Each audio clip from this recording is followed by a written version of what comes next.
Hi everyone, I'm Tiago and this is my 70-200 from Sigma version 2 and you're about to see my review / opinion on it.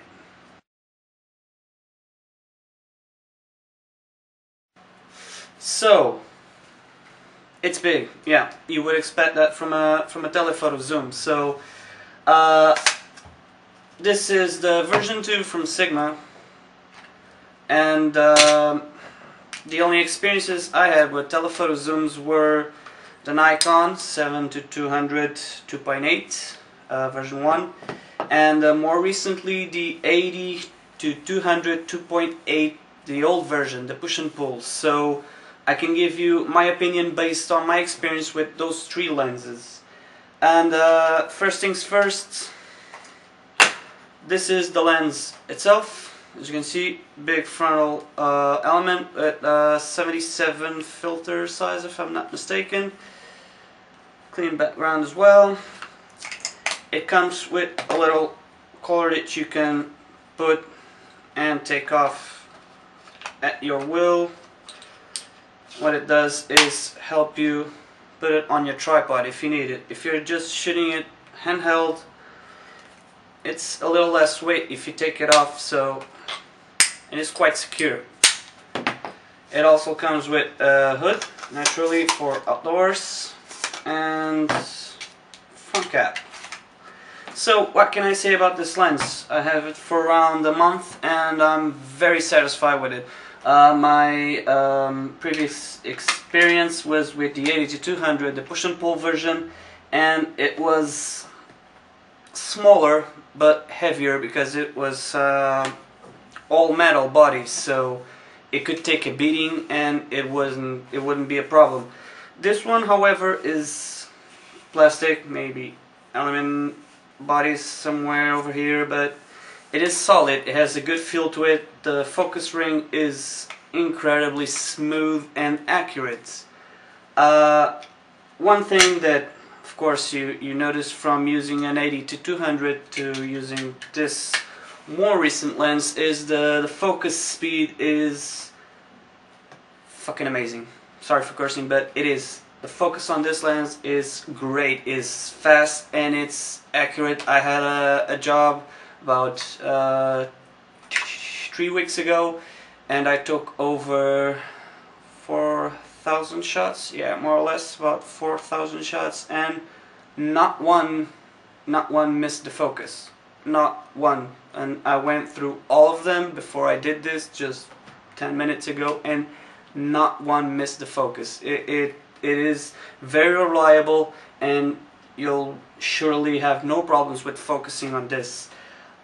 This is also a macro telephoto, so you can get very close to subjects. I mean, with my 80-200 I couldn't focus at the distance of this, and with this lens I can. I mean, I think it's about 55 centimeters, something like that. It's a very small distance, which is very good if you like to photograph little details on stuff. What can I say more about this? It's almost the same weight as the 80-200, and I'm tired of talking about this lens. Let's see what it can do. I'm going to show you some test images so you can see what I'm talking about. So here we go, guys. I took some sample shots with the Nikon 80-200 and the new Sigma 70-200 so you guys can get an example and see how sharp they are and how they compare. So here we go. This was a shot I took just out of my window, first with the 80-200. As you can see, very sharp, of course, no problems at all. And the 70-200 as well, very sharp, no problems at all. Let me just flip from one to the other. Let it load. And as you can see, they are both very sharp, no problems at all. You do see a little difference from lighting from this one to this one, I think the Sigma lets in a little bit more light. It doesn't overexpose, but it does give a little more light. Over here I have this backwards. No, here it is. So as well, this is 80 to 200. As you can see, blown out, and the focus is right here. And as you can see, it's very good, spot on. And the Sigma, just load a little bit, and as you can see as well, dead on sharpness, no problems at all. I did this test for two reasons.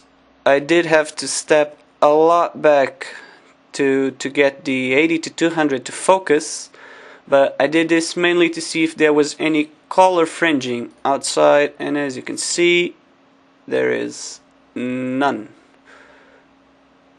As you can see, very sharp image, no color fringing at all.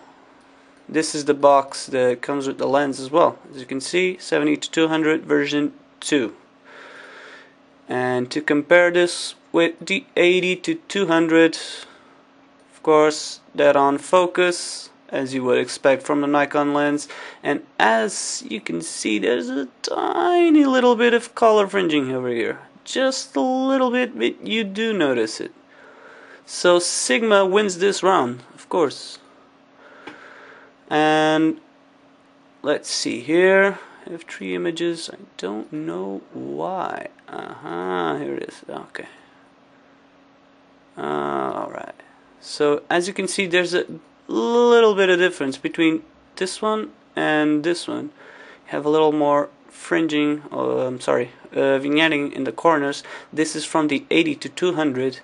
I was focusing right here, of course, sharp, dead on, no difference between this one and this one, except for the vignetting, that the Sigma is very well controlled and you have no vignetting at all.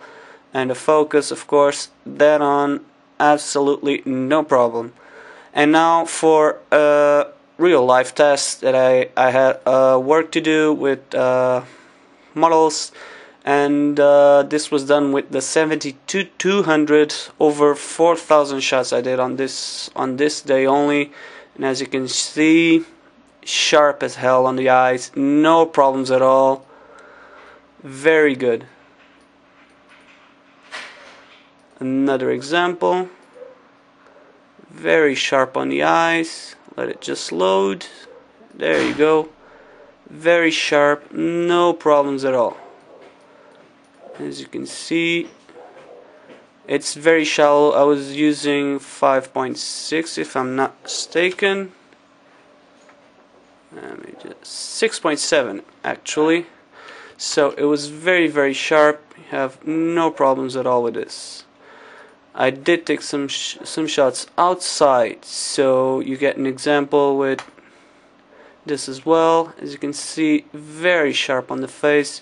Everything else is in focus, of course, but no problems at all. Some more shots, and let's see,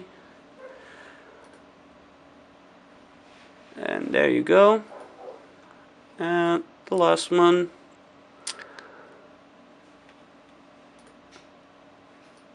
As you can see, soft, and boom.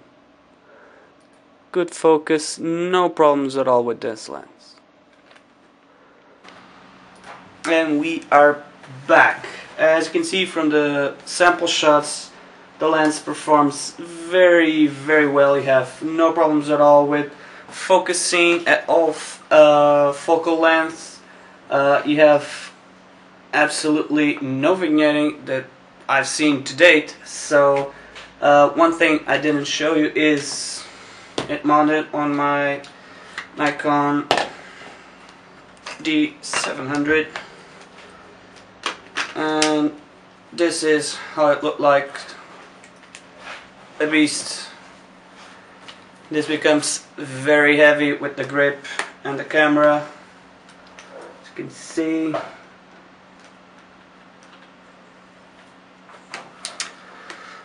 So, conclusions, reviews, opinions on this.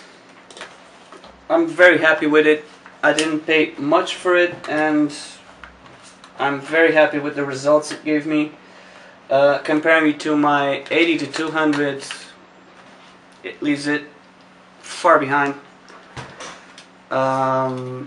Focus speed is very good if you're doing sports, if you're doing concert photography or modeling like I do. It's very good.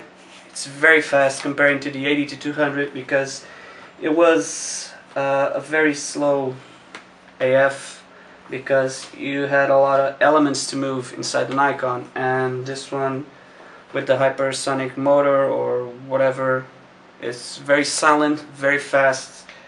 In terms of weight, I talked to you about that. It's almost the same weight. Is it worth it nowadays coming out other versions of this lens? Well, what the other lenses have is VR, but if you're in a controlled environment or if you have a good ISO performing camera, I don't see any reasons why you should buy the new version with VR, because you can just bump up the ISO on your camera and you work at 2.8. I mean, in a concert, that's more than enough for you to work and get splendid images, or if you like to take portraits at night, for example.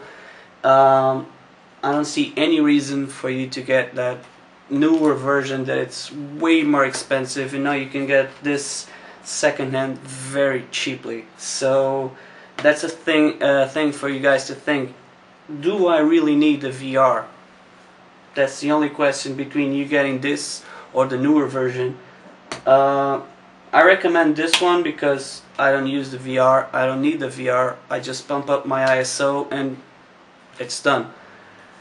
So, is it better than the 80 to 200? For me personally, yes, because I need a good focus speed, and this has no ghosting whatsoever in dark places. Of course, it's totally pitch black, it'll have problems, but if you have just a little bit of light, it's more than enough for the camera, for the lens to focus, and the focus is dead on, don't worry about that. So, I don't know if you guys have any questions you want me to answer about this lens or about the 80 to 200. I'll be more than happy to reply to them. Comparing with the Nikon 70 to 200 version 1, I used it about 3 years ago. I don't see any big difference between it and this lens. I think the focus speed is basically the same, so this being a third-party lens is way more cheaper, and it performs very well, as you can see from the sample shots. So I don't know, guys, if you need a good telephoto lens, 2.8, great for concerts or anything else with low light situations, this is a very good alternative to Nikon or Canon. So I hope you liked the review and my opinion on this. If you have any questions, yet again, just post them. I'll be more than happy to reply to them. So my name is Tiago, and this has been my 70 to 200 from Sigma 2.8 review / opinion / whatever. Stay tuned for the next videos.